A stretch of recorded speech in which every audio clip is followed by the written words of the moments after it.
In this video, we're going to talk about how to calculate the future value of an ordinary annuity.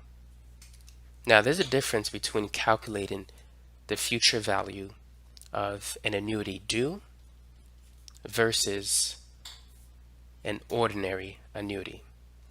And let's briefly talk about the differences between the two because the formulas are different. So in an annuity due, the future value is going to be the amount that you deposit, typically on an annual basis, times 1 plus r raised to the n, where n is the number of time periods, divided by, or subtracted by 1, divided by r, times 1 plus r.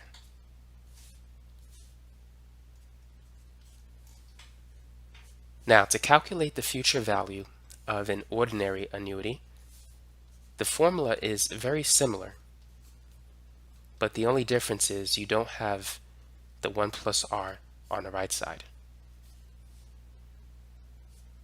Now, for this example, in which there are 5 years, so if n represent the number of years, there's 5 time periods. This value will be a greater value because there's going to be 5 interest payments that will be made to this account. Whereas for the ordinary annuity, there's going to be 4 interest payments. So the future value for the ordinary annuity is going to be less than the future value of an annuity due. Because the reason for this is, with the annuity due, you make the deposits into the account before interest is credited. Whereas in an ordinary annuity, the deposit is made at the end of the period, that is, after interest is credited. So make sure you understand that for an annuity due, the deposits are made at the beginning of each time period.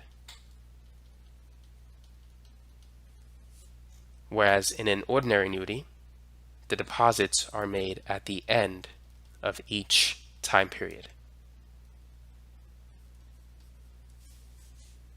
So therefore, one interest payment in this type of annuity will be missed, and so its value will be less.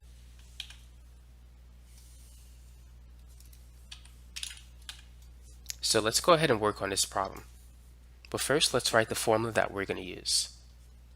So it's going to be C 1 plus r raised to the n minus 1 over r. So James is making a deposit of $1,200 at the end of each year. And the ordinary annuity pays an annual interest of 6%. So as a decimal, dividing 6 by 100, that's going to be 0.06. Now the annual interest is paid at the beginning of each year. So his first deposit doesn't receive interest until the second year. So thus, after he makes 5 deposits, he's only going to receive 4 interest payments in a time period of 5 years because he missed the first interest payment at the beginning of the first year.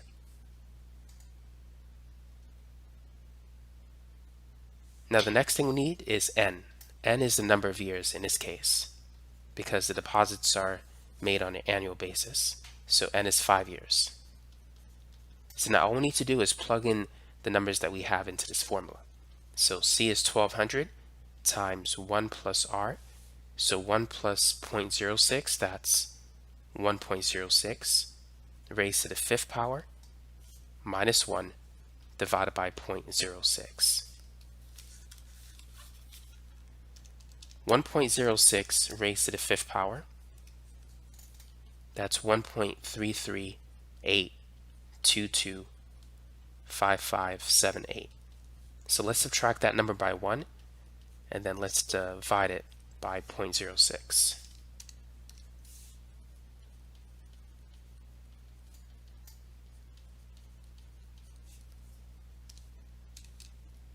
So once you have 0.338225578, and then you divide that by 0.06, that will give you 5.63709296.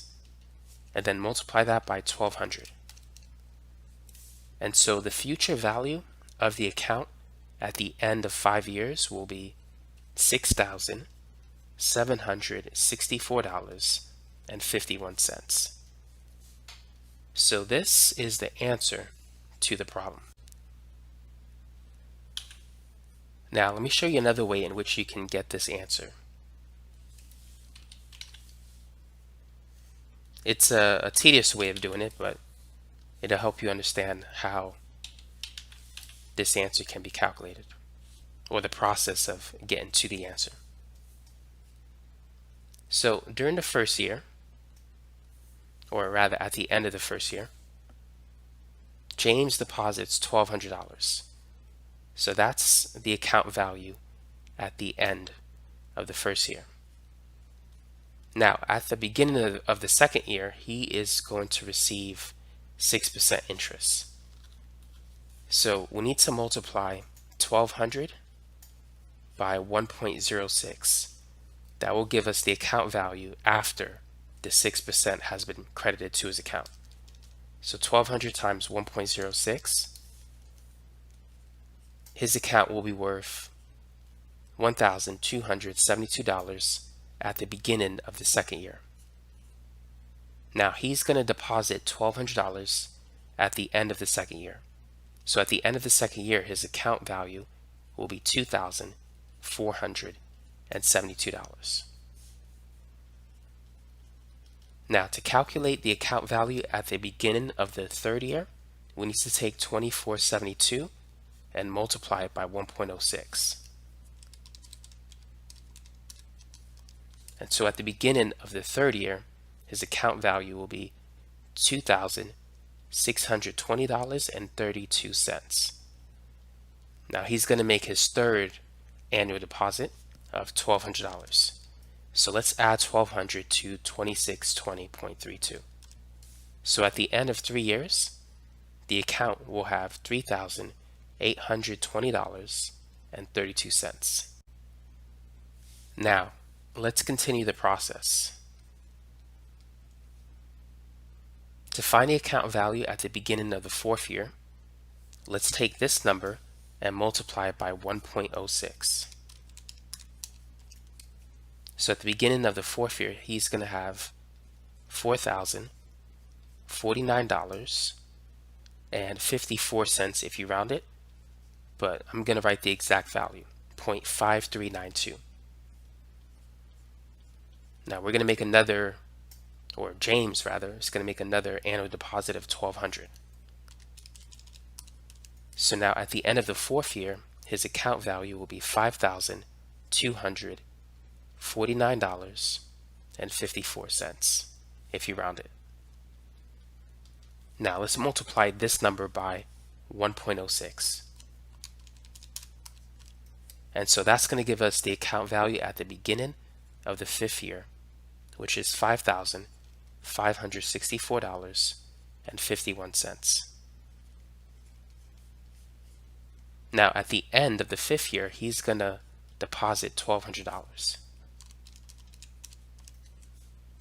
And so his account value will be $6,764.51.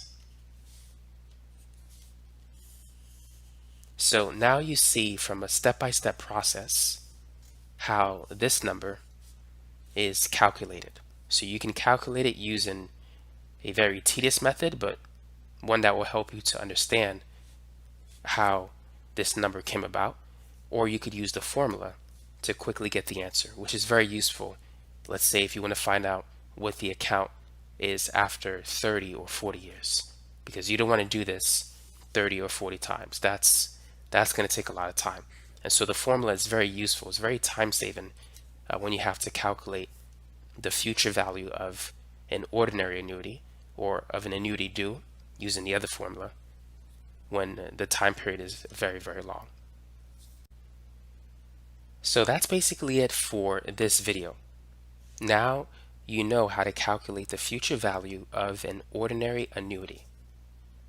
So thanks for watching, and if you like this video, don't forget to hit that like button or even subscribe to this channel.